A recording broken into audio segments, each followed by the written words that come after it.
स्वागत अभिनंदन।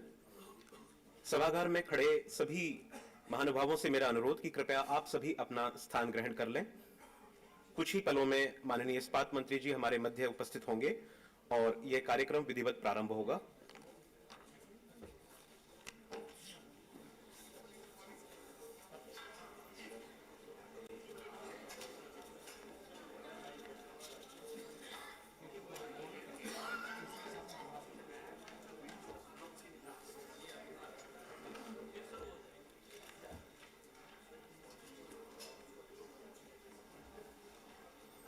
आप सभी से मेरा एक और अनुरोध कि कृपया कार्यक्रम के दौरान आप सभी अपने मोबाइल फोन या तो स्विच ऑफ कर लें या उसे साइलेंट मोड पर रख लें।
मौजे हवा के हाथ में उनका सुराग है।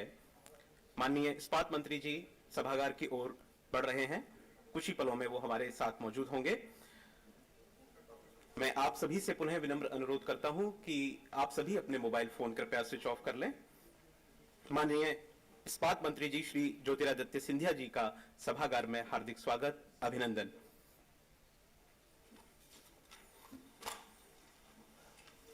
इस्पात मंत्रालय के इस तृतीय चिंतन शिविर में आप सभी प्रतिभागियों का भी हार्दिक अभिनंदन, स्वागत।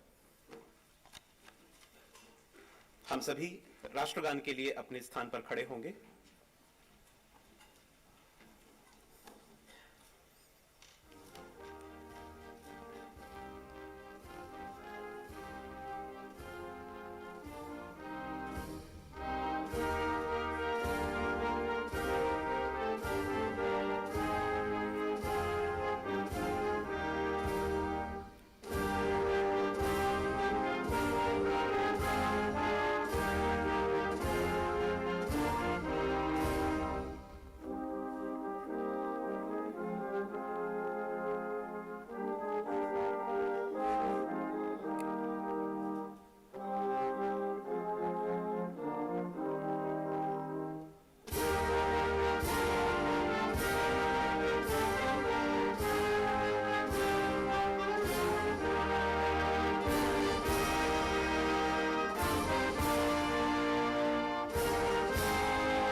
धन्यवाद।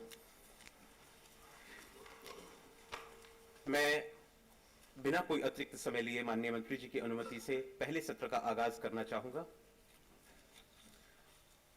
श्रीमान, आज इस चिंतन शिविर का पहला सत्र है कार्बन सीमा समायोजन तंत्र CBAM, इस्पात क्षेत्र पर इसके प्रभाव, यानी carbon border adjustment mechanism, impact on the steel sector. और आज इस सत्र में हमारे साथ चर्चा के लिए जो एंकर स्पीकर मौजूद हैं उनमें श्री अतुल शर्मा जी, श्री अतुल, मैं आपका स्वागत करता हूं। माननीय, आप कृपया मंच पर स्थान ग्रहण करें। श्री अतुल अंतर्राष्ट्रीय व्यापार और सीमा शुल्क कानून में विशेषज्ञता रखने वाली सर्वदा लीगल के सह संस्थापक और एडवोकेट हैं। आप WTO से जुड़े कानूनी मामलों, ट्रेड पॉलिसी और नेगोशिएशंस, व्यापार और पर्यावरण, सीमा शुल्क संबंधी मामलों से जुड़े निर्यात नियंत्रण और विभिन्न नियामक कानूनों के जानकार हैं। सर, आपका स्वागत है। इस सत्र में दूसरे वक्ता हमारे साथ रहेंगे श्री राजीव मंगल जी। सर, आपका स्वागत है मंच पर। श्री राजीव मंगल टाटा स्टील में vice president safety, health and sustainability के पद पर कार्यरत हैं। साथ ही आप टाटा स्टील की पूर्ण स्वामित्व वाली सब्सिडरी टाटा पिगमेंट्स लिमिटेड के चेयरमैन के पद पर हैं। आपने रुड़की विश्वविद्यालय से मेटलर्जी में बैचलर ऑफ इंजीनियरिंग ऑनर्स की डिग्री प्राप्त की है और XLRI जमशेदपुर से बिजनेस मैनेजमेंट में डिप्लोमा प्राप्त किया है।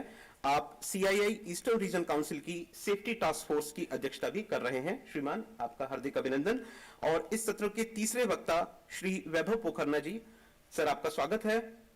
श्री वैभव पोखरना जी वर्तमान में Arcelor Mittal and Nippon steel में सीनियर लीड सस्टेनेबिलिटी के पद पर कार्यरत हैं। आपने IIT बॉम्बे से केमिकल इंजीनियरिंग में बीटेक की डिग्री प्राप्त की है। आपका भी मंच पर स्वागत है।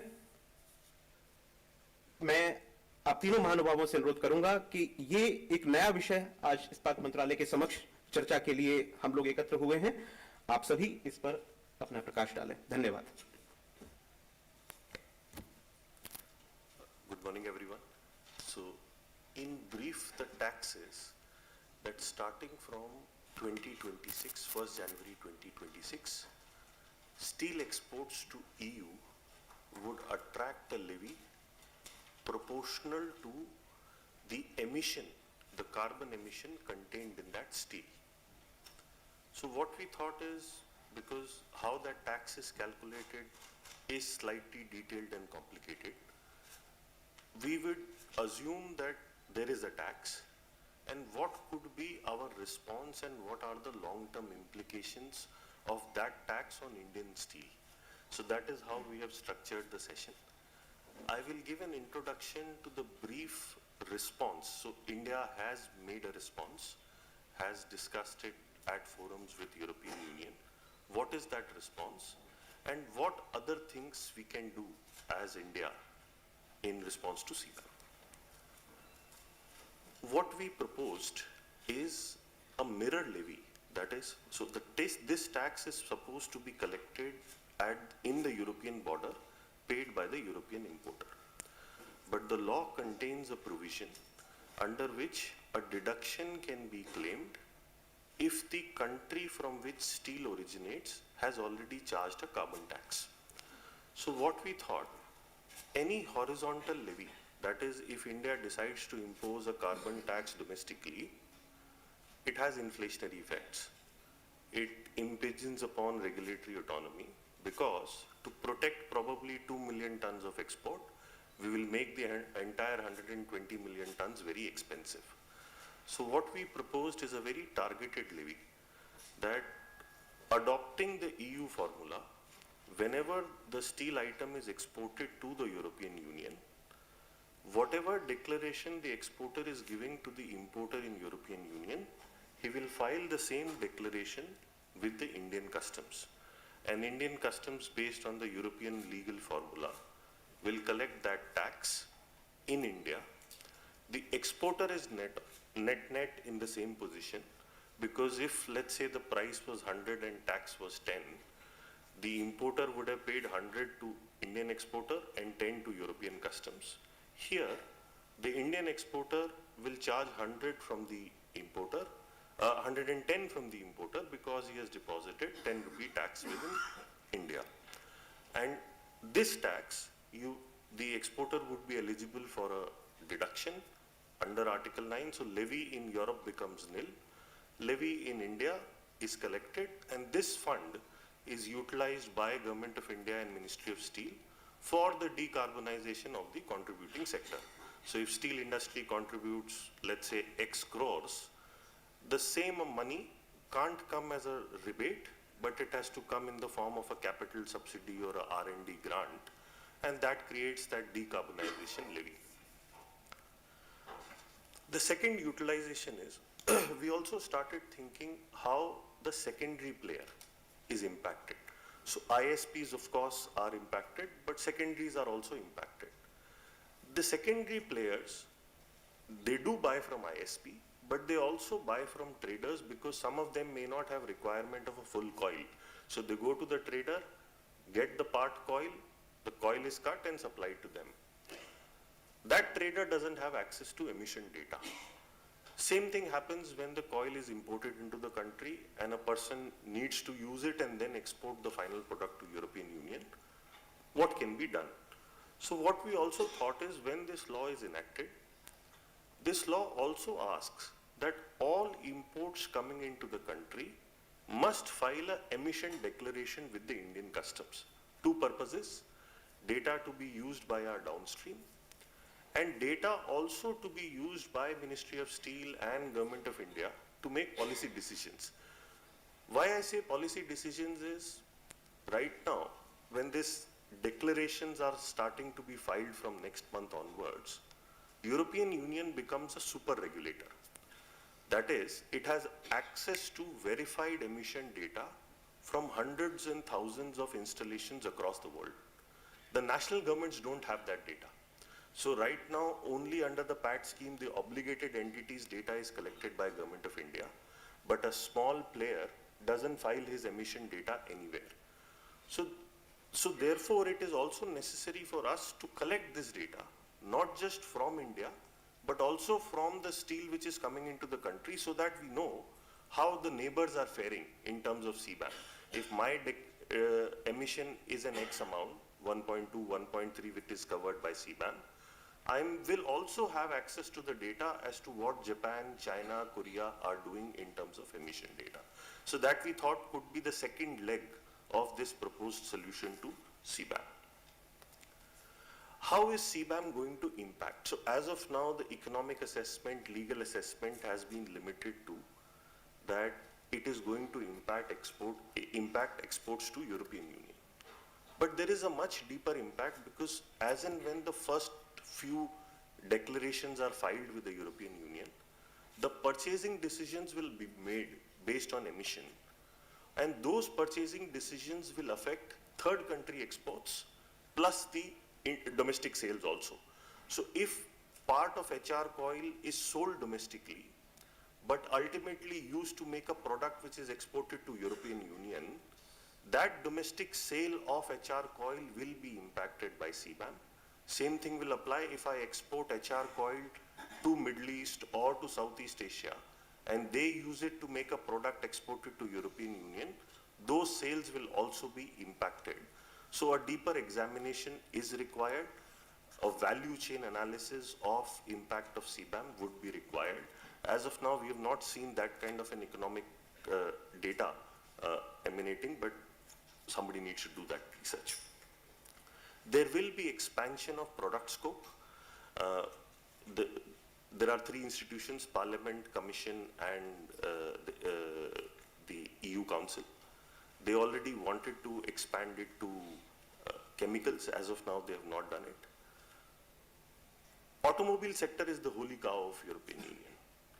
So if CBAM is levied only on steel, but not on auto parts and car, that means the car makers are priced out of the market, because it's easy to make the car here and then export the car, because there is no CBAM on car. So we do foresee that there will be expansion of the product scope and the emission scope. As of now, there is no proposal to levy tax on the electricity component. The heat component, they want to levy tax, but the electricity component of the emission is not subject to tax. This also we foresee, they have written in the legislation, that will be reviewed somewhere in 2030. Super regulator is something which I believe is a much serious concern. European Union will have authenticated data, national governments will not. How does it impact our position in the trade negotiations, climate negotiations? So as part of our FTA, and this is my concluding thought, as part of our FTA, our ask should be that if this declaration is filed with a certain division of European Union, only that division retain the data, and it can't be used by the broader other departments of the European Commission to use that data against me for some other purpose. So data safeguards need to be negotiated at a government level. They must recognize this export tax. There is already talks underway, so hopefully we'll have good news. And country exclusion. So as of now, CBAM excludes certain countries who have certain type of systems. There are bilateral dialogues happening between EU and US. So the next task should be that these country exclusions should be rational and written within the law. With this, I will hand it over to Rajiv ji. And specifically one question which I would want to pose to both of them is, how do we solve the problem of a secondary player who's not an ISP, who buys coil, your coil, but through a trader? How do we solve his problem? Thank you, Atulji. Good morning, and thank you for the opportunity to share my views. Tata Steel is also an affected party on CBAM because we have our sizable operations in Europe, but what I share here is purely from a Tata Steel India perspective. Atulji shared about the trade aspects of CBAM because it is inevitable, and I was going through a report by United Nations Conference on Trade and Development, which says that a carbon tax of around $44 per ton can halve the pollution on the supply chain, but in the process will result in a tax collection of almost 2 to 3 billion US dollar. So if India can find ways legally and through negotiation to make sure that the tax money is retained in the country and it is used within the country, that's the best option, but that's more on the trade perspective. But as a sustainability champion, I would also like to place here the industry perspective, because it's also a fact that carbon tax has accelerated decarbonization journey in Europe. Had this being not there, Europe would not have moved so fast on the decarbonization side. And hence, what is coming from Europe, I'm sure will come from other countries. Okay, so it is a start. And as a country, as a domestic player, we need to be prepared for more such tax expectations from the developed economies.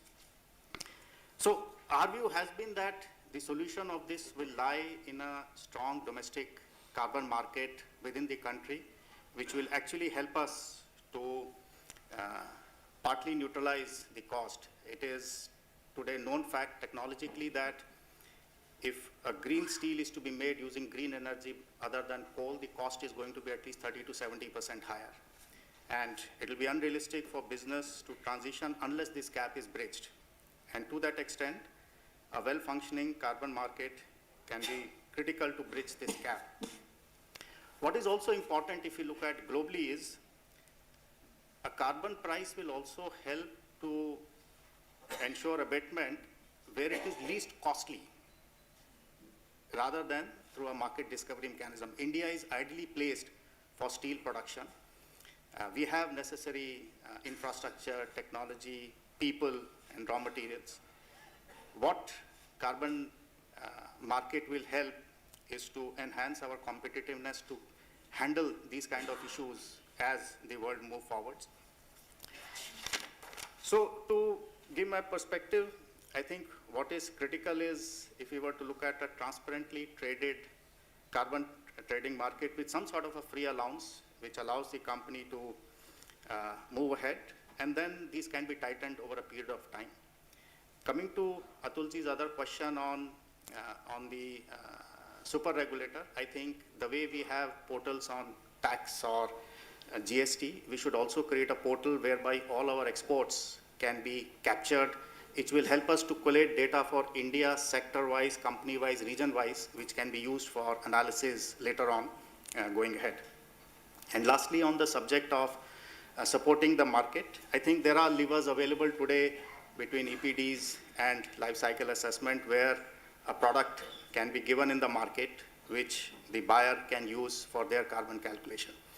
So from a Tata Steel perspective, we see this part trade but part industry subject, and if India, steel industry in India and Tata Steel has to move ahead sustainability, I think we have to also find a way to leverage this to bring down overall emissions in the country. Thank you once again.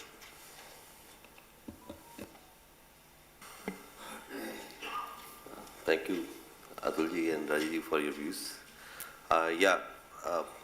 Most of the views I agree with them.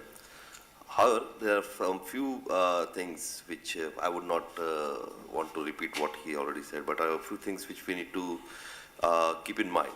One is that, yes, CBAM is right now applicable by EU, but as Rajiv said, most other countries are also going to put this in motion. We know for sure Australia is currently contemplating it. Singapore has already passed the motion for a carbon border adjustment. So similar laws would be applicable across the borders everywhere.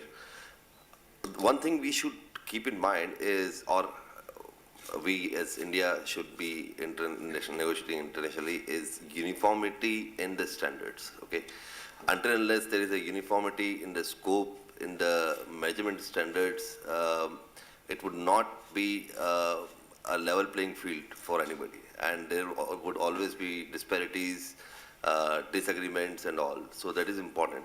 The second thing is, ArcelorMittal Nippon Steel is a daughter company of ArcelorMittal and Nippon Steel. So we have been talking about this EU ETS and CBAM for quite a long time with our parent companies as well. And one interesting fact is that even the industries in Europe are not fully at ease. They are also quite insecure. And the main reason for that is the instability in the carbon price. So until unless there is a long-term visibility of the way, of the direction where the carbon price is going to be headed, it will be very difficult for the industries to take any investment decisions for decarbonization or anything else. See, everybody wants to save the planet and be, leave a better place for our future generations, but not at the cost of the current comfort, or you can say livelihood. So this needs to be taken care of. So even there, going forward, carbon price visibility is very important. We should know where the trajectory is going to land, and therefore which will help the industry to take informed investment decisions. So that's it from my side. I think most of the other things they have already covered, so I would not repeat them. If there are any questions, we will be happy to take them. Thank you. Let me ask one question, since we have 5 minutes, and then, sir, of course, if you have any questions. Do CBAM also presents an opportunity for scrap processors? Because the emissions are low, while it creates challenges, does it create some opportunities also? And who can benefit from that opportunity? And I will ask this question to Rajiv ji because of his their investment in the scrap facility. Yeah, so CBAM, and let me expand, or any such policy provides an opportunity for Indian steel companies to make green steel or cleaner steel and take it as a competitive advantage in the international market. So we have already started steel scrap processing facility. We are going to start the first big scrap-based steel plant in Ludhiana in FY25. But at the same time, India will not have surplus scrap for the next few years because scrap has a 20-year cycle when it comes back in the system. And secondly, the cost of scrap-based steel making is higher than blast furnace route steel making. So directionally, it is the right thing to do. Scrap-based steel making will have 0.5 average tons of CO2 on vis-a-vis 2.2 to 2.4 tons of blast furnace. So it's a very good, clean product. But as I said, India will not have surplus scrap. And we need to find out that this extra cost of production can in some way be passed on to the markets from this side. Thank you. I would like to just add one thing over here for the scrap part. The scrap is a useful tool, but considering the current situation, it may not have too much of an impact. The reason being, most of the exports to EU are of high quality finished products, and therein and scrap, until unless you get a very high quality scrap, and which is very costly, extremely costly, you will not be able to make a fine quality steel which can be exported to EU. So in this context, scrap does not have that much role, in our opinion.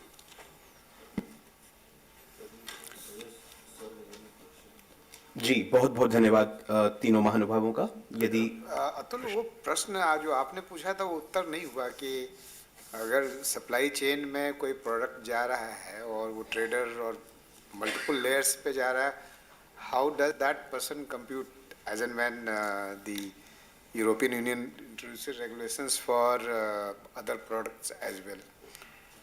Sir, I think there is hesitancy on both sides because the data is confidential. So how do we put in the place? Can we as a steel ministry or a government create some sort of an escrow? You give your data, we'll remove the name, and then probably pass it on to the trader who's buying through this kind of an exchange. So I can understand the hesitancy, because the moment you start sharing the data with the traders, it goes world over. It's a data free for all. So there will be some hesitancy. Either you need a non-disclosure agreement, but how do you enforce it? So some sort of a data exchange, and that's why I said that if we enact that law, CPAE, and the second limb of the law, Government of India will have access to the data, and we will publish average anonymized table. HR steel produced in India, direct emission X, indirect emission Y. HR steel coming in from China, based on the real-time declarations, direct emission is X, indirect emission is Y. So those anonymized tables, if we publish, probably that can solve some problem, but European Union has to recognize this anonymized table. So that's the government, would be initiative that we have to go press hard to the European Union that because of this unique data confidentiality problem, you can verify our records, but this is what our downstream users are going to use and kindly recognize. If I don't know if I put that, and if no, you're right, Atulji. In fact, sir, I forgot to add this point, but there is a high insecurity among the Indian operators as well. See, we are not the authorized declarants, okay? We are, as per the EU laws, we are not the authorized declarants. Our customer, who is the importer in EU, is the authorized declarant. And the customer can be anybody. It can be a reputed downstream manufacturer or a car maker, or it can be a trader as well. And there are like several number of traders. So this causes a concern for the data security.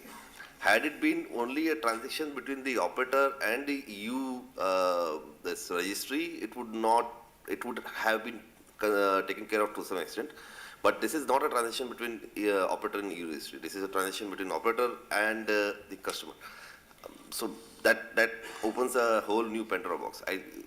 We would request as an industry to for the government of India to take this matter into consideration and negotiate with the. So there is one more solution, but No, on this point, I think Weber's raised a very important point, because what you're doing is you're actually disaggregating the data to an even greater extent.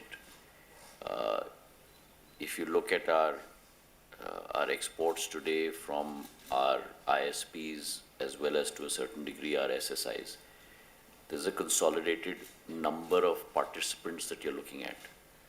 But if you start at looking at the reporting structure from the customer, that's going to be in millions. And therefore, even for the recognizing authority in EU, it's going to be a Herculean task to aggregate that data, which has from a consolidated source has become unconsolidated, and to get it consolidated again. So I think it's a very good point that needs to be made, that the exporter should be supplying that data to the EU authority. Disaggregated importer, even from facilitation from their point of view. in fact, just to build on one point on this, in the form there is already an identifier which is installation identifier. So when I give a form to my customer, they ask me an installation identifier, my latitude and longitude coordinates also. So it's easy for the system. Let's say if AMNS or Tata Steel has directly filed with the CBAM registry, and somebody says that I have used AMNS data, all he has to do is insert the installation identifier and data can be added to his emission. So it's easy to do, but it's unnecessarily hard in the current processor. Point that was made, I mean, if I am an importer and somebody is exporting to European Union, how is the installation which is supplying through an importer authorized to file? As of now, no, but that should be the ask. The importer today has to file. Yes, sir. Correct. The point that we are making is that is going to be hugely disaggregated data. And therefore, it is more facilitating even for the EU authority to get the exporter to file as opposed to the importer to file. Also, the other point is that whether it's Tata Steel or AMNS, you will have multiple plants. And his emission from plant 1 will be different from his emission from plant 4. It depends whether his export is going from plant 4 or is going from plant 1. You're right, sir, actually. But in this context, there is another interesting development.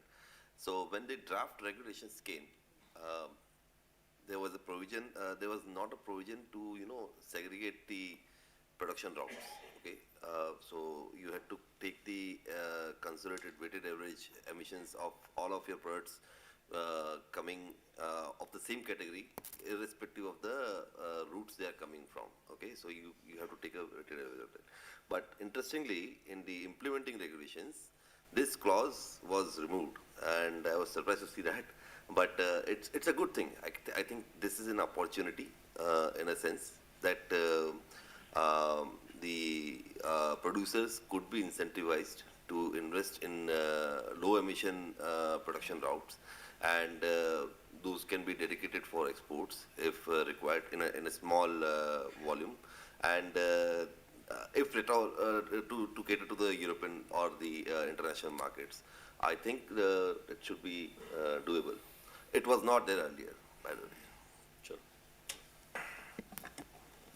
पुनः बहुत बहुत धन्यवाद, आभार तीनों महानुभावों का।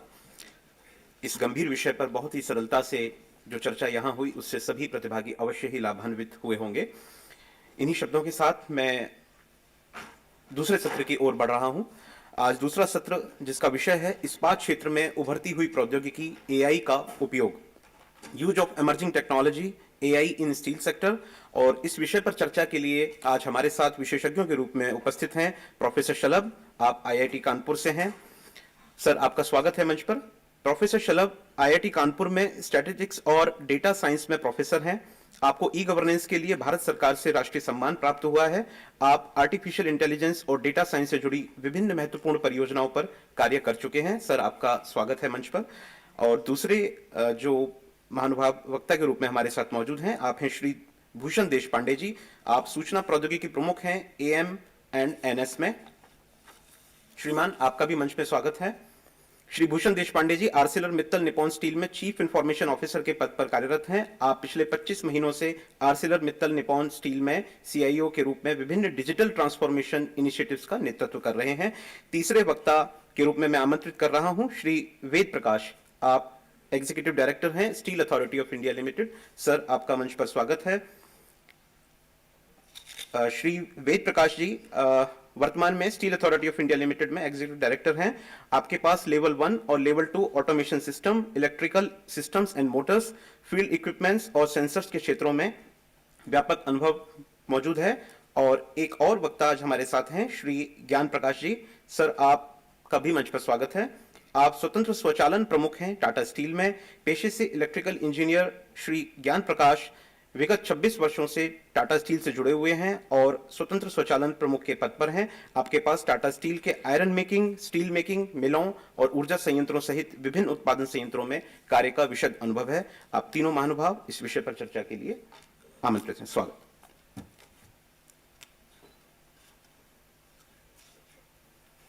Good morning, Honorable Minister, distinguished members.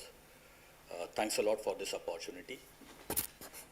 In the next 30 minutes or so, we will try and share some of our views, our experiences when we look at emerging technologies for steel sector.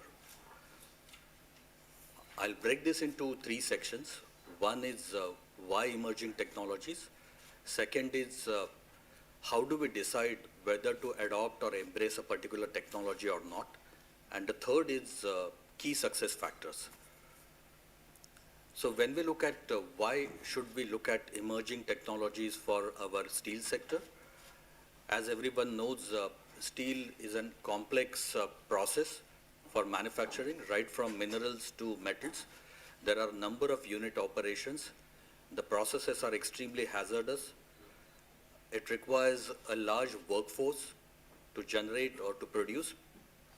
So that is where the new age technologies could be leveraged, and studies have proven that we can generate a positive impact of 60 to 100 US dollars per ton of steel across the functions, which is significant. Although it's a journey, but that's the potential that we are talking about. That's the first part. Now, how do we decide whether a technology needs to be embraced or not? So we typically follow a simple rule. The rule that we call is rule of 2S2E. So when we look at a process, we look at whether the process can be made more safe. Can it be made more sustainable? Can we make it more efficient and economical? If a particular technology can add value to any of these 4 parameters, then it's a fit case of embracing that particular technology and leverage that 60 to 100 US dollars per ton of advantage. That's the second part. And my last thought would be on what are the key success factors when we look at all these emerging technologies. So based on my experience, the technology deployment is relatively easy. However, the key is, are we making our workforce ready to work with that technology in the right manner? So what we call as a digital quotient of the organization, that is the most important thing. So there is a conscious effort that requires to be done. There is a large amount of investment that needs to happen when we look at citizen development, citizen as in the workforce development. The workforce needs to be trained on a continued basis in order to make them understand the various technologies that are available. And the key word here is discipline. How do we work, create a framework of working within the within that particular rule, boundaries, so that we can leverage and realize the benefits of the technology. That is one of the key success factors. And I'll request Professor Shalabh to share his views as well. Right. Thank you very much. Thank you very much, Honorable Minister and Mr. Kanaha, for inviting me here. Well, I'm the only one in this whole gentry who don't understand steel, but I do understand statistics, data analysis, artificial intelligence, machine learning tools. So my suggestion to the steel industry is this, that after having this type of information, that they are dealing with very complicated process which are hazardous, risky, and moreover the process is so complicated that many factors which are affecting the outcome in different ways, they are not controllable. Up to a certain extent they can be controlled, but there are many other factors which are acting on it, which are trying to influence the process. In such case, in such situations, statistics, AI, ML, etc., their tools can help it, and the process can be modeled on the basis of given set of data. And based on that, this model is going to depict just like as if the process is happening inside the computer, and based on that we are able to take different types of decisions which are not possible as such as of now. Secondly, we are in a transition phase. Our processes used to be manual, our algorithms they used to be manual, but now we are going into the digitalized way. Many things are getting to be based on sensors, robotics, etc. So if different types of sensors have to be developed for different types of processes, for example, what is happening inside the furnace, that is very difficult to know from outside, but if we can develop different types of these sensors for different types of processes, the data can be collected from those sensors, and that data can be used with the tools of AI ML, and that can give us lots of information which we cannot have as such. There will be one challenge. This is my experience, particularly with working with the process where the data is not in our really control, that once we jump into the data, we start with some objective, and when we jump into the data and we try to analyze the process, lot more information comes into picture, and which can be utilized and which always gives us surprises. The one example was recently we got one request from the Government of India, from the DRPG, to analyze the grievances. Means at the outset we could not understand what are we going to do with the grievances of the public. But then later on, after 1 year after we developed the tool, it is coming out to be a very effective tool for the e-governance. So that is why my suggestion to all of you will be that this is the time where we are in a transition phase, and we have to come forward. And there is one bottleneck that we don't understand still, and from your side you may not understand statistics, AIML, but once we handhold, then it can do a magic. That is my promise to all of you. And and at IIT Kanpur, we have different types of expertise. We have different engineering departments, different computer science department, even metallurgy and material science department. So when you try to collaborate with the academic institution, the advantage is that the whole process can be developed at one place. We don't need to go from one place to another, but I simply have to call my colleague who is expert in a particular domain, and he or she will be helping us in the development of the model. We have a computer science department who can digitalize all your data. They can help you in making the process automation. We have a department of statistics, mathematics. We have people from computer science, AI, ML, etc. And we all together can work and make your this process a big success. And that is my assurance to all of you in my experience, that when we start with and we come to an end, we are always surprised, we are always happy. So I would request all those people who are working in this area that they can come forward, they can share their problems. And after that, we are sure that we can develop it. And definitely, I believe that if we cannot develop it at IIT Kanpur, then nobody else can develop it. That's my confidence. Thank you. Thank you, Professor Salam. Good morning, everyone. I'll start with the journey of automation in AI in manufacturing industry. If you look at the conventional way of approaching this subject was creating a model which could be based on first principle, or it could be mass balance, or it could be mathematical modeling. So that was the conventional way of approaching those results. But the limitation of those models were that we are not able to achieve to 100% success rate, or sometimes deviation in the process, deviation in the inputs, change in the equipment condition. Those were not taken care, and the models were failing and not reaching to the best of its potential. Then we started using narrow AI, I would say that, and use of supervised learning, unsupervised, reinforced learning. Those were implemented across the process. For example, if you talk about blast furnace, predictability of silicon, and its the temperature, etc. Also, AI helped, I would say, help in creating a soft sensor, which was not possible to put up the physical sensor. We were able to generate soft sensor out of those AI models. Our equipment started earlier. The condition monitoring was the best way to approach any equipment maintenance. Then we started doing predictive maintenance, use of AI ML model. In the area of safety, started using video analytics, etc., to generate alerts without presence of actually person supervising the people at the shop floor. So those were kind of, then the era came which is generative AI. And we started creating chatbots for HR, could be for the customer, it could be for maintenance. People could be asking questions, what could the reason for certain faults, etc. So that was, I would say, the current era which is going on.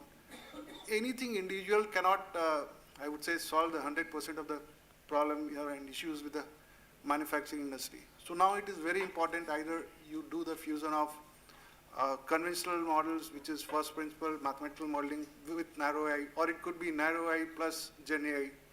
I'll give you a classic example of, suppose you want to purchase a coal. In that case, you are knowing that what are the blends required for your particular coke ovens plant, and you know what is inventory present. You also know what is the market condition. Sentiment analysis can be done with Gen AI. So combination of all those things you can combine and decide when to buy, where to buy, and which blend will give you the maximum success rate. And not only for the coke plant, it could be how it is going to affect your blast furnace. So all it is combination of narrow AI plus sentiment analysis done by Gen AI. So in future, the success, I would say, is going towards combination of these technology, or not only applying this technology for the sake of applying. We need to judiciously select which technology for what purpose. If it is going to be solved by a simple dashboard or first principle model, need not to apply Gen AI into that. So that is the way forward. The biggest worry, and I would say the limitation in using AI, is availability of required data and curation of those data. So normally people want to apply those AI in particular field, but if you go on applying those things, you'll find that data is not there, or particular regime of data is not there which is required for generating those kind of predictions. So people need to start, and every industry need to start investing on collecting data and putting sensors. So that is the first step to go towards that. Once that is there, then as Professor said, developing a model is not a problem. So that can be always done. Now over to Shivir. Good morning to all, respected Minister Sir, Secretary Sirs, and all dignitaries present here. मेरा थोड़ा सा soul throat हो गया, इसलिए kindly fluency नहीं हो सकती है, तो I am sorry for that.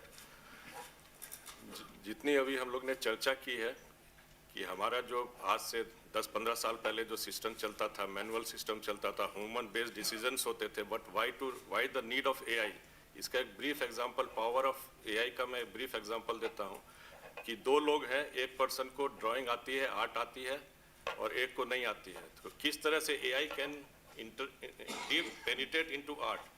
तो इसका एक एग्जांपल है कि आपको एक पेंटिंग कैनवास पे बनानी है, उसमें लैंडस्केप बनाना, नेचुरल माउंटेन है, रिवर है, फ्लावर्स है, तो जो एक्सपर्ट है जिसने की हुई है तो वो तो आराम से अच्छे से बना लेगा, लेकिन जिसने नहीं की है तो वो आजकल इतने एआई के ये सॉफ्टवेयर्स हैं, मिड जर्नी हुआ, नाइट कैफे हुआ, कि वो इक्वली सेम उस पर हर एक जैसे बनाया गया है तो वो कॉपी कर लेगा, बना के कॉपी कैनवास पे कर लेगा, तो same thing can be print, मतलब वो नहीं जानने से भी उस पर कर सकता है। तो अब जो जान रहा है, जैसे एक्सपर्ट, स्टील एक्सपर्ट जो काम कर रहे हैं, उनको ये टूल दे दिया गया, तो क्या वंडर्स आ सकते हैं। ये जस्ट एक छोटा सा एग्जांपल है। तो जिस तरह एआई का पेनिट्रेशन हुआ है एवरी फील्ड में, मेडिकल फील्ड में है, डिफेंस में है, एग्रीकल्चर में है, स्पेस में है, उसी तरह स्टील इंडस्ट्री में हम देख रहे हैं। तो हमारे यहाँ जो मेन डोमेन्स है जिसमें कि स्टील इंडस्ट्री में एआई का पेनिट्रेशन हो सकता है, जैसा बीच में ब्रीफ डिस्कशन बताया था ज्ञान प्रकाश जी ने भी, प्रोफेसर साहब ने भी, तो सबसे पहला है कि प्रोसेस मॉडलिंग। तो हमारा सबसे ज़्यादा value creation in terms of production और क्वालिटी में कहाँ हो सकता है कि हमारे जितने डेटाज आ रहे हैं प्रेजेंटली, तो it is a basically DDD, data driven decision होना चाहिए, जो कि ट्रांसपेरेंसी एंड एक्यूरेसी के लिए बहुत ज़रूरी है। तो जितना डेटा क्वालिटी डेटा होगा और फिल्टर डेटा होगा, तो उसको हम किस तरह एल्गोरिथम में यूज़ कर सकते हैं। जैसे प्रोफेसर साहब ने बोला कि वेरियस एल्गोरिथम हो सकते हैं। ब्लास्ट फर्नेस हुआ, उसमें आपको कुछ प्रिडिक्शन मॉडल बनाना है, जो रॉ मटेरियल है उसका डिस्ट्रीब्यूशन कैसे होना है, सिलिकॉन का क्या प्रिडिक्शन होगा, तो डिफरेंट पैरामीटर्स जो रहते हैं हमारे एग्जिस्टिंग, उसको किस तरह से हम AI/ML यूज़ करें और बेस्ट ऑप्टिमम ब्रांड मतलब क्वालिटी ऑब्टेन कर पाएँ। तो जैसे ब्लास्ट फर्नेस से बहुत से सेंसिटिव पैरामीटर्स होते हैं, 5-6 सेंसिटिव एनालिसिस हम कर सकते हैं। हम फिक्स कर दिए, बहुत से सिमुलेशन मॉडल्स हैं आजकल कि हम फिक्स कर दें कि हमारी हॉट मेटल आउटपुट कॉस्ट 24,000-25,000 होनी चाहिए, ये मेरे रॉ ब्लेंड से इनपुट है। तो किस तरह से हम इसको यूज़ करें कि हमारी आउटपुट कॉस्ट ये आए। अगर हमारे पास उस तरह के ब्लेंड्स नहीं है तो किस तरह से हम best quality but output cost हम ये बढ़ सकता है, बट किस तरह से हम बेस्ट क्वालिटी ले सकते हैं। So several simulation models are available, you can parallelly simulate like digital twins is like a exact replica of a process। तो हम ऑनलाइन जो प्रोसेस चल रही है उसमें तो इंटरफेरेंस नहीं कर सकते हैं, but as a digital twin हमने बना के रखा हुआ है, तो we can simulate various parameters and see the results. ये चेंज सेंसिटिविटी एनालिसिस करके ये चेंज करने से क्या रिजल्ट में हो सकता है। So these experience can be use in the actual process also, we can directly link in the control system also. Second बताया कि प्रिडिक्टिव मेंटेनेंस हुआ। प्रिडिक्टिव मेंटेनेंस आज के ज़माने में, पहले हम लोग जो करते थे कैलेंडर बेस्ड मेंटेनेंस, तो अभी प्रिडिक्टिव नहीं प्रिस्क्रिप्टिव मेंटेनेंस हम लोग कर सकते हैं कि जिसमें कि हमको जितने डेटाज आ रहे हैं, सेंसर IoT सेंसर लगा के हम एनालिसिस कर सकते हैं when the machine is going to fail, क्या प्रॉब्लम आ सकती है। तो ये तो हो गया प्रिडिक्टिव। और प्रिस्क्रिप्टिव में रहता है कि हम ये कर सकते हैं कि क्या इसमें करना है, क्या प्रॉब्लम आने वाली, और what is the exact nature of the problem. Suppose कोई रोटेटिंग मशीन है तो उसकी बियरिंग आइदर चेंज करनी है, मतलब वो प्रिस्क्राइब करेगा कि बियरिंग चेंज करनी है, अलाइनमेंट करना है। तो now we have enter into prescriptive maintenance. तो इस तरह से ट्रांसफॉर्मर हेल्थ में ये हम कर सकते हैं, हेल्थ मैनेजमेंट, जो चीज़ रिमोट में हमारी एसेट्स हैं उसकी मेंटेनेंस कर सकते हैं। थर्ड हो गया centralise dashboard for visualisation of the process, कि हम एक जगह सेंट्रलाइज डैशबोर्ड से पूरा प्लांट में कहाँ ये हो रही है, प्रोसेस चल रही है, और क्या क्या पैरामीटर्स हैं मॉनिटर कर सकते हैं। लास्ट सबसे इम्पोर्टेंट है सर्विलेंस एंड एसेट मॉनिटरिंग। तो हमारा जो प्रेमिसेस है उसमें कुछ भी पिलफ्रेज वगैरह है या कुछ भी जीपीआईएस आरएफआईडी बेस्ड हम ये लगा सकते हैं, सर्विलेंस लगा सकते हैं। तो these are the various domains where the AI can very easily penetrate. So और कोई क्वेश्चन अगर है तो definitely we Means welcome I that. can add to what Mr. Ved Prakash has said. वो जो कह रहे हैं ये बिल्कुल सच बात है। उन्होंने जो लास्ट में कहा कि जो भी हमारी कॉम्प्लिकेटेड प्रोसेसेस हैं in short I can say कि हम उसको अपने ऑफिस में बैठ करके पॉसिबली हम अपने दिल्ली के मिनिस्ट्री ऑफ स्टील के ऑफिस में बैठ करके हम अपनी कंट्री की सारी प्रोसेसेस को अपने कंप्यूटर के स्क्रीन पर हम उसको विजुलाइज कर सकते हैं। और जो आपने प्रेडिक्टिव मेंटेनेंस की बात करी उसमें से जो भी हमारी प्रोसेसेस या जो हमारी मशीन्स हैं या जो प्रोसेस है वो जिस तरीके से वो जिस तरीके से काम कर रहे हैं उनकी बेस पर उनको कब उनकी प्रोसेसिंग होनी चाहिए, कब उनकी सर्विसिंग होनी चाहिए, कब उनका किस तरह का मेंटेनेंस होना चाहिए, that can be done. And definitely what he said कि हमारे पास बहुत सारे पैरामीटर्स होते हैं। एआई एमएल की मॉडलिंग के थ्रू हम उसको एक बहुत ही प्रिसाइज वे में फोरकास्ट कर सकते हैं कि what should be the values of the parameter, और उससे हमारा उसी प्रोसेस से जो हमारा आउटकम आने वाला है, जो हमारा जो उसकी क्वालिटी आने वाली है, that will improve a lot. हम लोग आज कोल की बात करते हैं मिनिस्टर ऑफ स्टील में। आई थिंक द कोल में बहुत सारे इश्यूज हैं, they can be replaced by different types of thing with different types of processes. Yeah, just to add what Mr. Ved Prakash, so we see that new product development cycle has reduced. What he was told that digital twin, or it could be in the area of blast furnace, it could be in the area of steel making, even if you talk about hot rolled product. So without actually rolling and creating issues time and again, then learning, you can simulate the entire thing and know what could be the physical property and chemical property once you are going to roll with certain parameters. So which was taking, I would say, several months, now it has reduced to few days.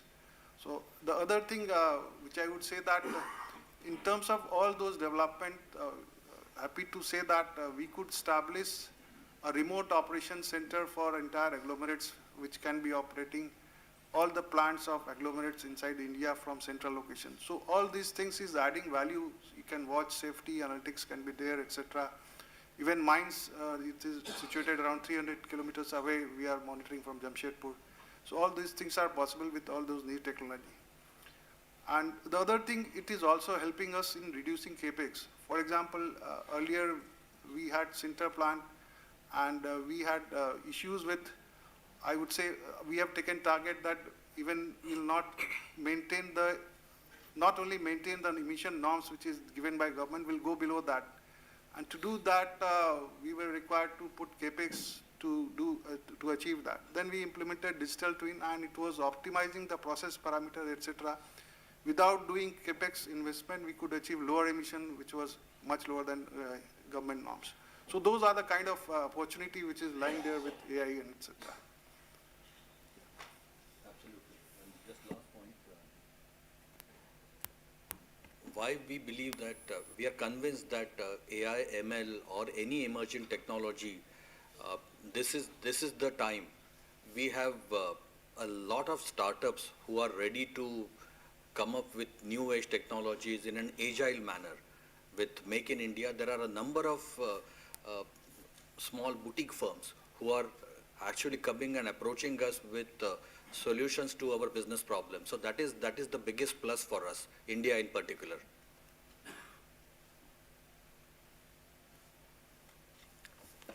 Yes, I Any questions, or- completely agree with him. At least इस आज के नए ज़माने में जो हमारे नए बच्चे पढ़ करके आ रहे हैं, they are more interested in the startups, and this is a very great opportunity that will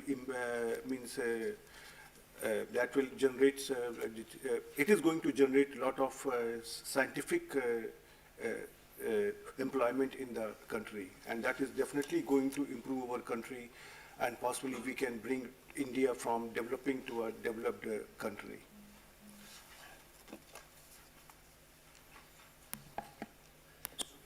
Can you guys give us an example of how any of you are using AI today in your plants for a particular process or a particular part of the production process, and how is it different from the way it used to function earlier?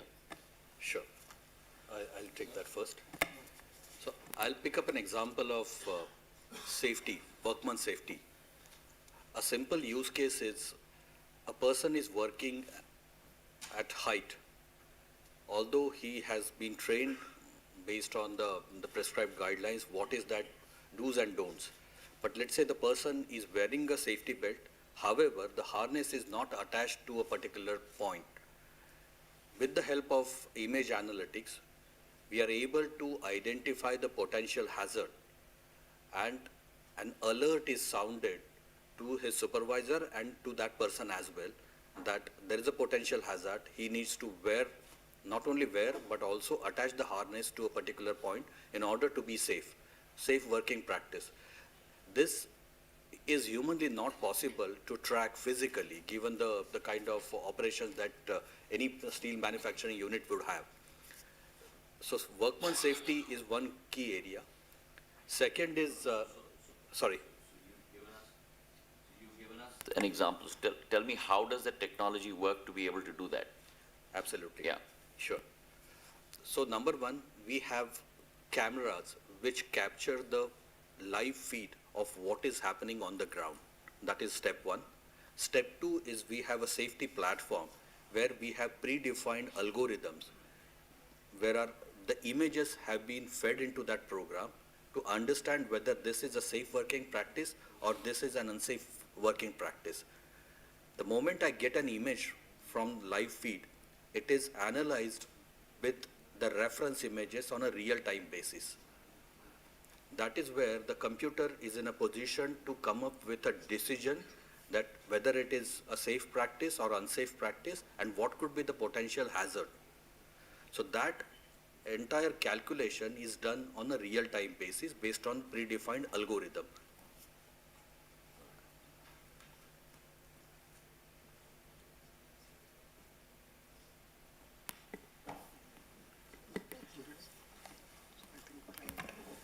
Yes, I can just add it actually. आपने जो videos की बात करी है, तो videos के साथ में we can develop different types of sensors. कि अगर हमारा process अंदर कहीं हो रहा है inside some machine और उसके अंदर कुछ अगर गड़बड़ होने वाला है, those sensors are going to emit that data.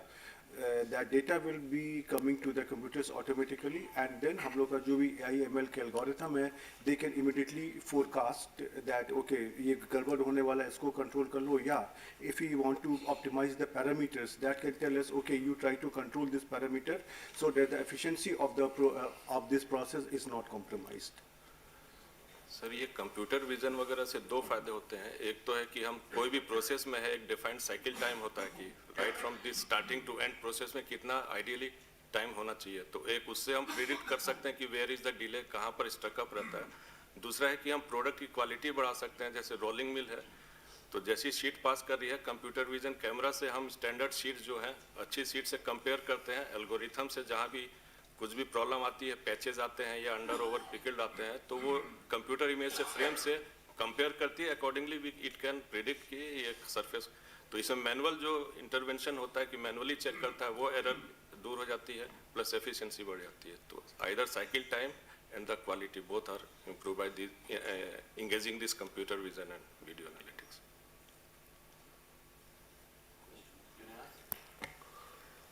Yes, sir. Actually, what we actually read about, the automation in steel plants, the topics are mainly either, the preventive maintenance where, the equipment failure is predicted, or possibly even in the rolling mills where the manufacturing is done. But what about the core operations of a steel plant like a blast furnace? People say that still we don't know 100% what exactly is happening inside the blast furnace. So, in terms of the core operations of blast furnace and converters, has AI been done, let's say with reference to companies like Tata Steel, etc., who have, done a lot of AI? Sure. You want to go first? Yeah. So just to answer, we are developing and partially implemented also, which we call it process brain for the blast furnace. What it is doing, it is collecting all the data for the blast furnace, then it is predicting whether you are going to have any abnormality in next 5 to 6 hours. Also, it is predicting any channeling which is taking place inside the blast furnace. It is going to give you what is the optimum set point for the coal, coke, etc. So fuel input which is going into that, it is also giving what is the optimum input which has to be given. It is able to predict silicon which you are going to get out of blast furnace. Also hot metal temperature so all those things are, so it's not that it was not there. It was there with conventional model, but conventional models were having limitations. So with implementation we have taken around 10 years of data, and finally we decided that 3 to 4 years of data is good enough to implement that. So we started with that, and we are happy to say that we are getting significant result out of that. And in the area of The issue is, if we start simulation from the basic principles, it will take lots of engineering, and a lot of lead time to develop those models. Here, having a black box approach, which is possible through the AI, you can get to that very quickly. Absolutely. Yeah. So basically difference ये है कि originally supplied जो models रहते हैं level 1 level 2 के, तो वो during the course of time चाहे 5 साल 10 साल में चाहे मिल हो तो हिस्ट्रीसिस एंड अदर जैसे ब्लास्ट फर्नेस है रिफ्रैक्टरी वगैरह के वियरिंग आउट से, तो जो एक्चुअल मॉडल नहीं प्रिडिक्ट करता है तो हम एक्चुअल वैल्यूज डेटा लेके एक सिमुलेशन कर सकते हैं कि तो एज पर तो वो एरर जो है that get eliminated. And it's not that this problem is not there with the AI. If you go for supervised learning, it's still there. You will find that after 6 months, the regime changes, it will change. In that case, it should be self-learning model, reinforced learning. That prevents you from going into that regime and automatically corrects. So that kind of technology is implemented. And what they are trying to say, I will simply translate in one word, that you are going to get the dynamic results, which are just dependent on the current data, current situation. With the classical model, data was fed and then, okay, you have forecasting for the next 5 months. But now this is a real-time data and real-time forecast.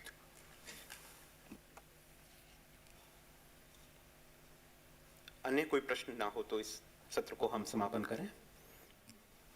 जी, बहुत बहुत धन्यवाद हमारे तीनों विशेषज्ञ वक्ताओं का. Artificial intelligence आज पूरी दुनिया की शक्ल बदलने जा रही है, तो इस्पात क्षेत्र क्यों ना कदम ताल करते हुए आगे बढ़े. आप सभी के सुझावों से इस्पात क्षेत्र निश्चित ही आगे बढ़ेगा.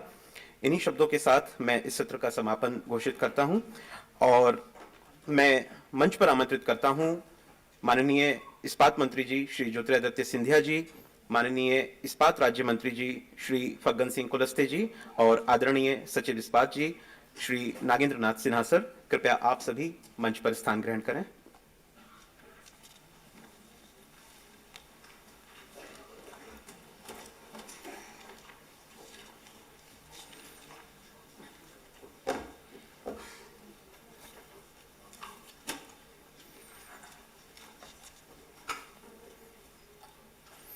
मैं आदरणीय सचिव इस्पात महोदय से अनुरोध करूंगा कि दोनों सत्रों के समापन के उपरांत आप अपने अनुभव सभी प्रतिभागियों के साथ साझा करें. सर.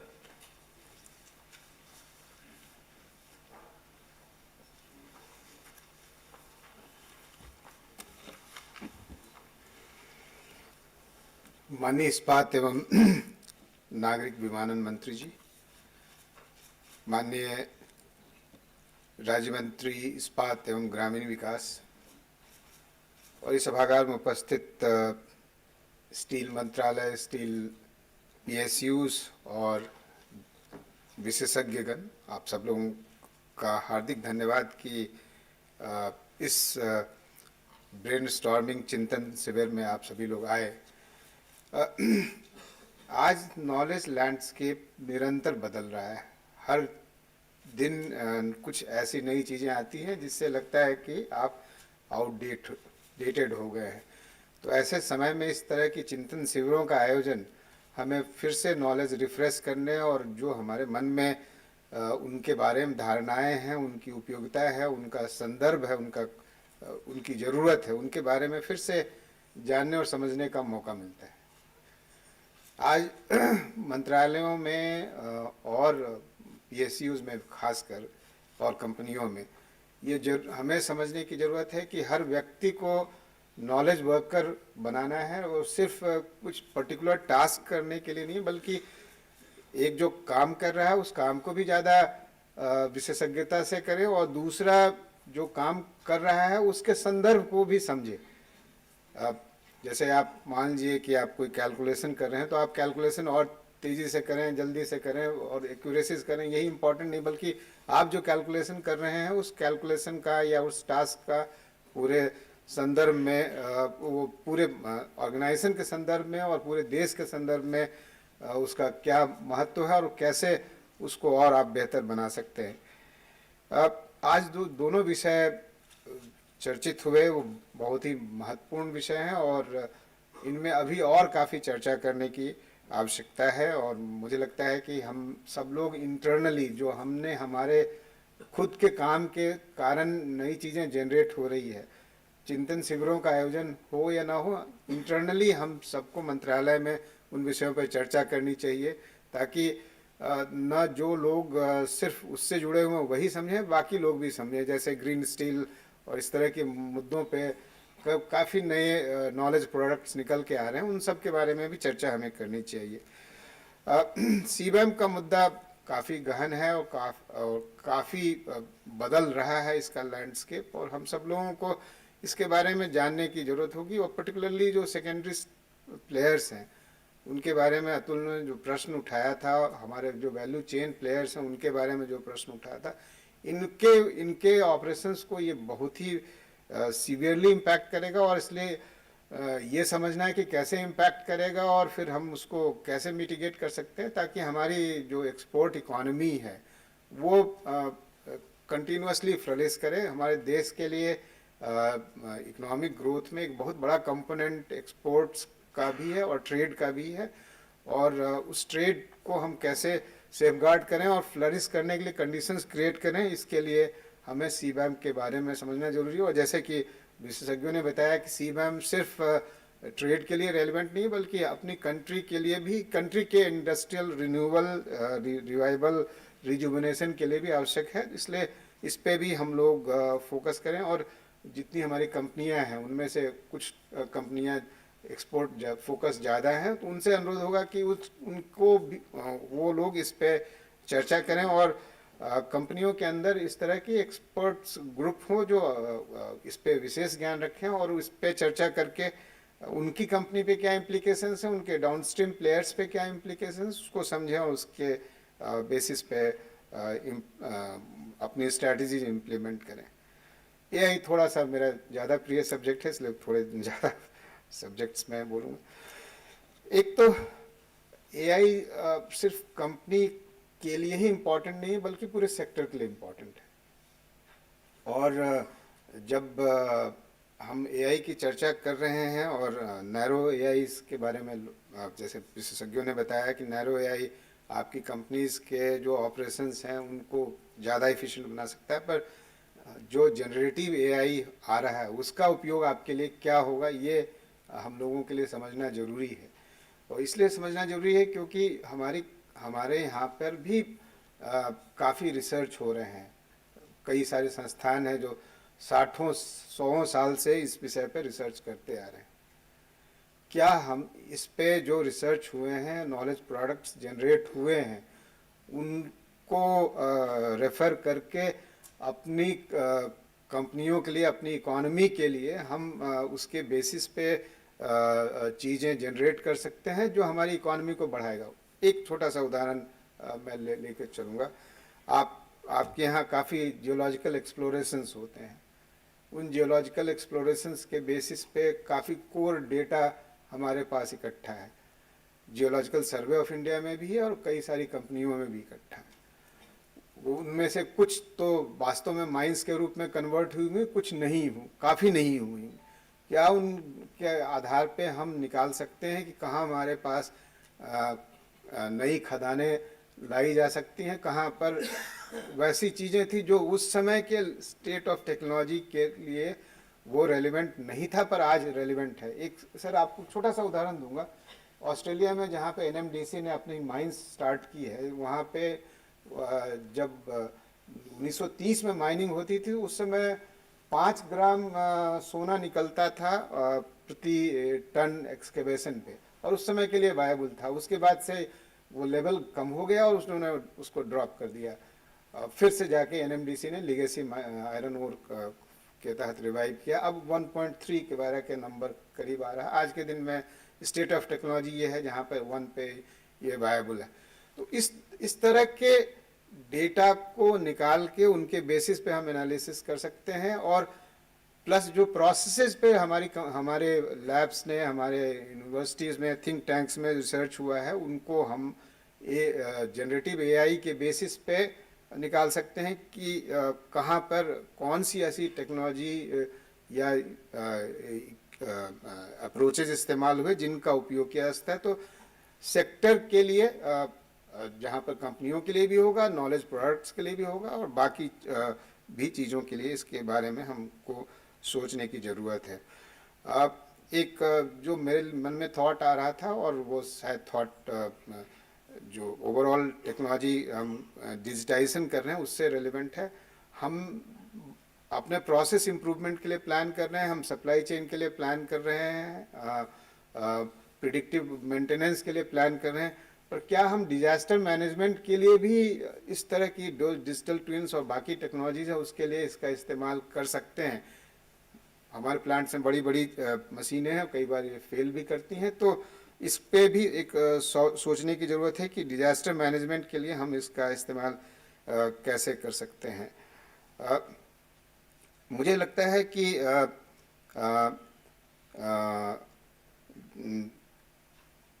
हमें एआई पे सेंटर ऑफ एक्सेलेंस डेवलप करना चाहिए जो स्टील सेक्टर पे फोकस हो। तो ये इस पे आगे मंत्रालय को, माइंस मंत्रालय और मेटी वगैरह के साथ बात करके इस पे आगे बढ़ने की कोशिश करनी चाहिए। हमने कई सारे सेंटर ऑफ एक्सेलेंस पहले फंड किए थे, बट आज के दिन वो सेंटर ऑफ एक्सेलेंसेज हैं, इस क्षेत्र में काम कर सकते हैं नहीं कर सकते हैं, इस पे सोचना चाहिए। RDCIS, टाटा स्टील, इन सबको भी जिनके अपने रिसर्च सेंटर्स हैं वो भी इस पे सोचें कि अपने यहाँ पर सेंटर ऑफ एक्सेलेंस कैसे क्रिएट कर सकते हैं जो एकेडमिया के सेंटर ऑफ एक्सेलेंसेस से कोऑर्डिनेट करके नॉलेज फ्रंटियर्स को आगे बढ़ाएं।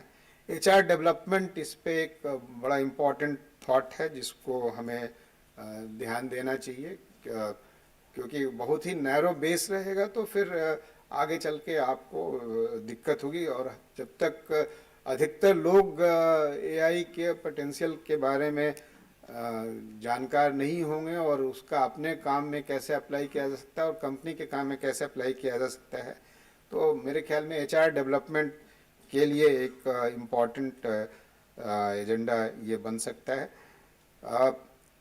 आपस में विचारों का आदान प्रदान भी निरंतर होना चाहिए, और इस तरह की प्रोसेस को मंत्रालय को भी आगे बढ़ाना चाहिए, और प्लस एकेडमिया और जो सेक्टर बॉडीज़ हैं वो भी करती ही हैं, बट इस तरह के एक्सचेंजेस को हमें प्रमोट करना चाहिए।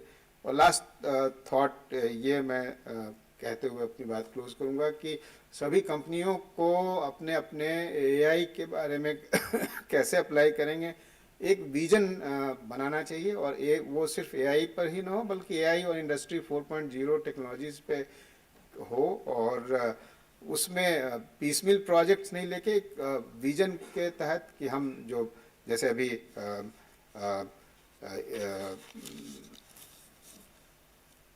AMNS के एक्सपर्ट ने कहा कि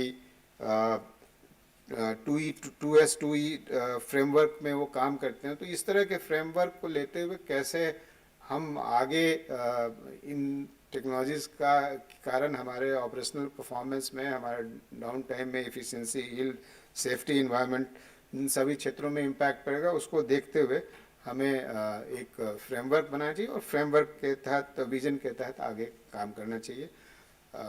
ये एक्सचेंजेस बहुत यूज़फुल हैं और मैं माननीय मंत्री जी के प्रति आभार व्यक्त करता हूँ कि उन्होंने हमें प्रेरणा दी कि इन विषयों पे हम चर्चा करें और हम आगे भी करते रहेंगे। धन्यवाद।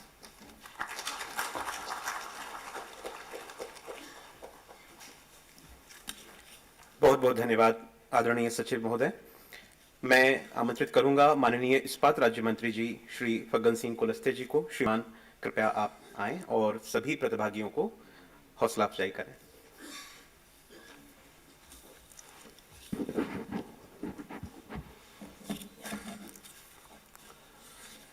आज विशेषकर इस चिंतन शिविर कई इससे हमारा ये तीसरा चिंतन शिविर है। इसमें हमारे माननीय मंत्री आदरणीय सिंधिया जी, हमारे सेक्रेटरी साहब और यहाँ विभाग के सभी हमारे वरिष्ठ अधिकारी, हमारे सभी विशेषज्ञ और सभी अलग अलग पीएससी के हमारे सीएमडी और इससे चिंतन शिविर में उपस्थित सभी प्रतिभागी भाई और बहनों, आज जब हम पहला सत्र कार्बन सीमा समायोजन तंत्र इस्पात क्षेत्र पर इसका प्रभाव, तो भी हमारे जैसे विशेषज्ञों ने अपने अनुभव और इससे के साथ साथ उन्हें जो यहाँ पर कुछ मुख्य सजेशंस भी आए, परंतु आज हमने जो दो प्रमुख प्रासंगिक विषयों को यहाँ पर सीबीएम और इस्पात क्षेत्र में एआई उपयोग को शामिल किया जाना, ये अपने आप में एक ऐसा सेक्टर है कि इस्पात और सीबीएम के ये जो संभावित प्रभाव को एनालिस्टों द्वारा जो बहुत अच्छी तरह से जो समझाया गया है, यह विषय थोड़ा अलग जरूर है और हम में से अधिकांश लोग इसके बारे में अनभिज्ञ भी हैं, परंतु समझने का ये जो प्रयास होना चाहिए इसका एक हिस्सा है, क्योंकि आने वाले भविष्य में जैसा हम अनुभव कर रहे हैं, आज हमारे प्रधानमंत्री जी का भी जो विजन है देश के बारे में, खास तौर से स्टील सेक्टर के बारे में, तो मैं जो हमारे विशेषज्ञ हैं और अलग अलग सेक्टर्स में जो काम करने वाले लोग हैं, उनसे भी हमारा यही आग्रह रहेगा कि हम आपस में, जैसे अभी सेक्रेटरी साहब ने कहा, कि हम आपस में संस्थाओं के बीच में विचार विमर्श करना और उसमें से एक सकारात्मक पक्ष है जो इस देश के हित में, इंडस्ट्री के हित में, इस्पात के लिए उपयोगी सिद्ध हो सकता है और हमारे लिए क्या बेहतर हो सकता है, ये हमारे लिए आने वाले भविष्य के लिए भी बहुत सकारात्मक एक पक्ष होगा। ये जरूर है कि लेकिन जिससे सरलता से अभी यहाँ पर जो प्रस्तुतिकरण हुआ है, तो इस विषय के बारे में स्पष्ट किया गया है कि इस तरह के जो दूसरा विषय जो प्रासंगिक और उपयोगिता के बारे में आज की जो जरूरत है, किन किन सेक्टरों में और इसके लिए क्या क्या हम और कोशिश कर सकते हैं, इसका समाधान क्या हो सकता है।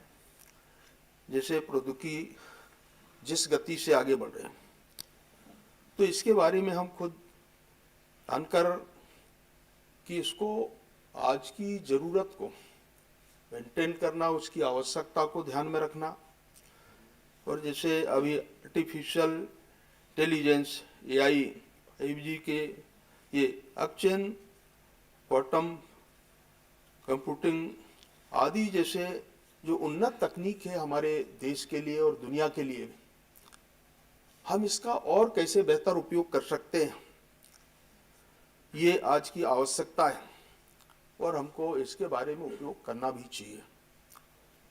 जहाँ तक हमारी उन्नत तकनीक का हमारे प्रतिभागियों ने जैसा स्पष्ट तौर से कुछ चीज़ों को उनने सांकेतिक रूप में कहा है, हमारे एक्टिविटी मैनेजमेंट, हमारे उत्पादन प्रक्रिया को अनुकूल और परिशुद्धता के साथ गुणवत्ता नियंत्रण और ऊर्जा प्रबंधन और उसकी स्थिरता ऐसे क्षेत्र हैं जहां पर इस्पात उद्योग के ये उपयोग पर विचार कर सकता है।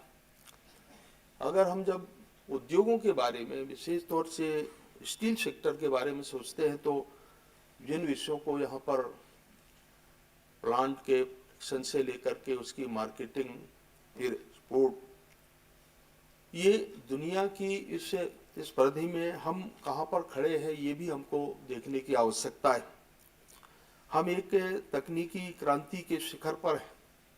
जैसा मैंने कहा कि प्रधानमंत्री जी आज पूरे अगर दुनिया में देखें पूरे के अंदर तो जिस परिप्रेक्ष्य में भारत के बारे में हम सोचते हैं, प्रधानमंत्री जी की जो इच्छा है इस दिशा को और कैसे बेहतर बना सकते हैं और दुनिया में अगर हमको नंबर 1 पर आना है तो इसके लिए हमको जितने हमारे जो मैकेनिज्म है उसको और कैसे हम बेहतर बना सकते हैं, ये हमको सब मिलकर के कोशिश करना। जहाँ तक हमारी ताकत का सवाल है, इस परिवर्तन और पीछे जो प्रेरक शक्तियों में से एक हमारे आर्टिफिशियल जो इंटेलिजेंस है AI के इस्पात क्षेत्र में AI के एकीकरण को देखते हुए हमें यह स्पष्ट है कि हम एक ऐसे नए युग के कगार पर खड़े। जैसे मैंने कहा कि आज की आवश्यकता है भारत को और इसलिए हमारे की न केवल हमारी उत्पादकता और क्षमता को बढ़ाती है बल्कि दीर्घकालिक और अभिनव भविष्य का मार्ग भी प्रशस्त करती है। इससे इस्पात उद्योग नवाचार के अपने लंबे इतिहास के साथ AI को प्रगति और भागीदार के रूप में अपना रहा है। ऐसा करके हम न सिर्फ परिवर्तन के लिए तैयार हो रहे हैं बल्कि हम एक ऐसे भविष्य की ओर जा रहे हैं जहां प्रौद्योगिकी और उपयोगिता उसकी ऐसी दुनिया बनाने के लिए एकजुट होते दिख रहे हैं जो अधिक संयोजित, दक्ष और दीर्घकालिक है। और इसलिए मैं हमारे जितने जो विशेषज्ञों ने अभी जो हमारे इस्पात क्षेत्र में उभरती हुई AI का उपयोग और कार्बन सीमा निरोधक तंत्र, इस्पात क्षेत्र का प्रभाव, ये दो ऐसे विषयों पर यहाँ पर बहुत अच्छा अपने अनुभव के आधार पर उसका प्रेजेंटेशन किया है। मैं बहुत बधाई देता हूँ मंत्रालय की ओर से, विशेष तौर से आदरणीय मंत्री जी का, और ऐसे समय समय में हम सबको मार्गदर्शन करते हैं और इससे अनुभव भी आते हैं। हम कुछ अच्छा बेहतर क्या कर सकते हैं इसके लिए ये हमको सीखने का अनुभव प्राप्त होता है ऐसे चिंतन शिविरों से। और इसलिए मैं एक बार मंत्री जी का बहुत बहुत धन्यवाद करता हूं। आप सबको नमस्कार।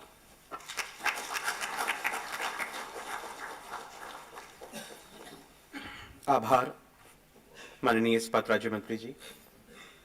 अब मैं आग्रह करूंगा माननीय इस्पात मंत्री जी से कि कृपया आप आएं और सभी प्रतिभागियों को अपने शब्दों से लाभान्वित करें।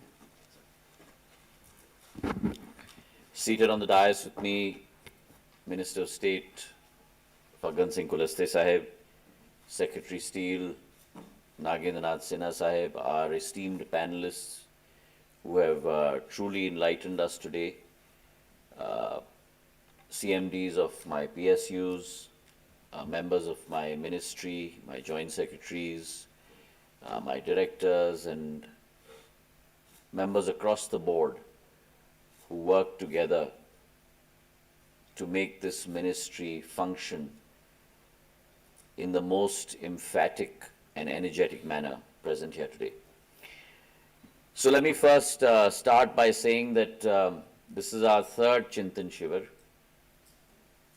And the Prime Minister is very clear in his articulation in terms of the purpose of these Chintan Shivirs.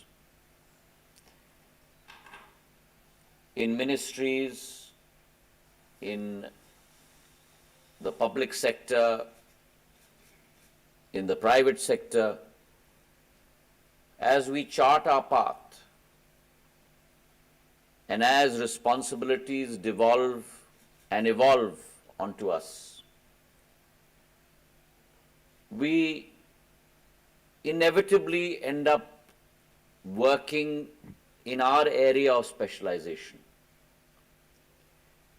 concentrate and deepen our intellectual property within our area and our domain of concentration. But it has been proven across the world, across companies, across organizations, and even, if I may say so, across governments, that those companies, those organizations, and those governments that are most productive are only ones that provide a continuous learning platform that not only deepens your engagement within your area of specialization, but along with deepening your engagement, it also broadens your knowledge scope of where your industry is evolving, where external pulls and pressures are pulling your industry or pushing your industry, and how we must continually evolve to become much more productive, to be able to give back much more value to society, and in that aim, in that mission and that vision of giving back much more to society, provide a learning impetus within our own organization. And that is the single purpose of the organization of these Chintan Shivirs that we've been having within our ministry. The Prime Minister has been very clear in his articulation that we must, like we evolve learning organizations, we must evolve learning ministries. And therefore, over the last year, year and a half, 2 years, every 6 months or so, we've had a Chintan Shivir that have covered varied topics. Today's 2 topics, both CBAM as well as AI. Both are not only topical, but also are imperative in today's manufacturing era. We all live within the womb of Mother Earth, and while we manufacture for our needs, we must make sure that we must check our greed. Mahatma Gandhi ji once said that the world has enough for everyone's need, but not enough for everyone's greed. And it is our fiduciary responsibility to protect Mother Earth for the generations to come. That responsibility vests on us. And therefore, whether it is green steel, whether it is CBAM, that is the direction in which we must proceed. And let me very clearly state in this forum that in the next decade or two, the whole concept of steel production in the world is going to change. The way we function today will be a thing of the past in the next 2 decades. And therefore, as Prime Minister said, we must reform, we must transform, and we must perform. And that is the mantra that we must all inculcate.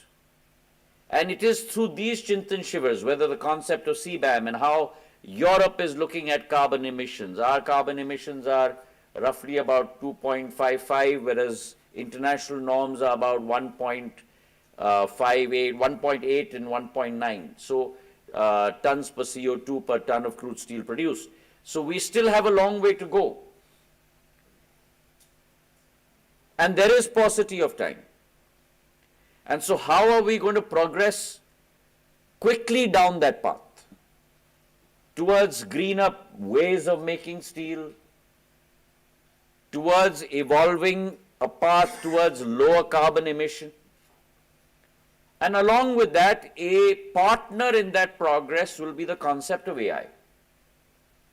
And how artificial intelligence will enable us at a very lower cost through the use of technology to put in places, as our esteemed panelists have enlightened us, whether it's to do with safety, production processes, new innovative solutions, all of that gamut of activity will be encased within AI in the years to come. Both of these concepts are prevalent today, and therefore they were chosen for today's Chintan Shivir. I must say that I walk away enlightened, and I must thank our panelists for both our sessions, and we must have a round of applause for both of them. Very clear in their articulation, have been extremely helpful.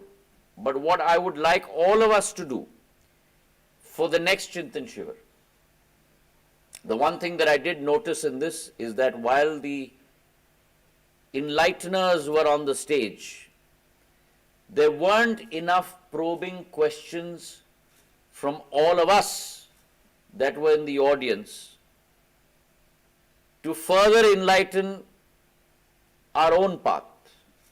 So we must do a little bit of reading before we come to these Chintan Shivers on the topic that have been chosen. We must always come with some prepared questions which may sound very simplistic to the panelists because they are specialists in their field, but we are novices in this area. And therefore, through your elementary question, also you will be enlightening a lot of your brothers and sisters who are present in this room. And therefore, do not be shy, do not be reticent, do not think that it's too simple a question that you're asking, because a simple question also can bring with it tremendous amounts of knowledge for the community. And therefore, please be inquisitive, because in your career and in your path, it is your level of inquisitivity and your level of desire to pursue knowledge and broaden your perspective, deepen your perspective, both, that will lead to your ultimate success. That is one of the reasons why we have the dashboard meeting every Monday. Generally, otherwise, within ministries, everyone tends to work in their silos. When their topic is complete, they go off and go back into their silo. But when you work on a dashboard, you understand the whole of ministry approach. Just as the Prime Minister wants us to understand the whole of government approach.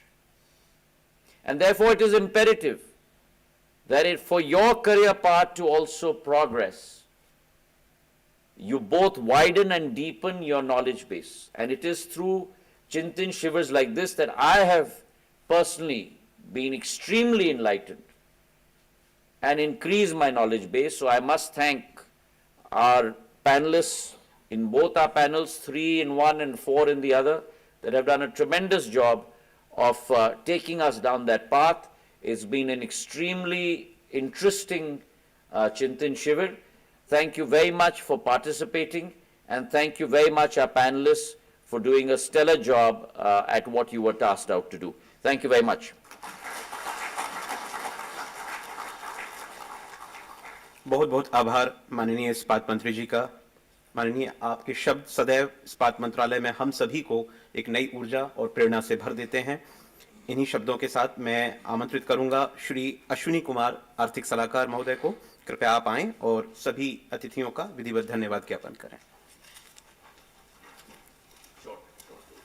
माननीय इस्पात मंत्री महोदय, माननीय इस्पात राज्य मंत्री महोदय, आदरणीय सचिव महोदय और सीपीएससीज के सीएमडीज, इस्पात मंत्रालय के अधिकारी, विशेषज्ञगण, उपस्थित सभी लेडीज एंड जेंटलमैन, माननीय इस्पात मंत्री महोदय ने अपने व्यस्त समय से इस कार्यक्रम के लिए समय निकाला और अपने बहुमूल्य सुझाव दिए और मार्गदर्शन किया। इसके लिए हम उनके प्रति हार्दिक आभार व्यक्त करते हैं।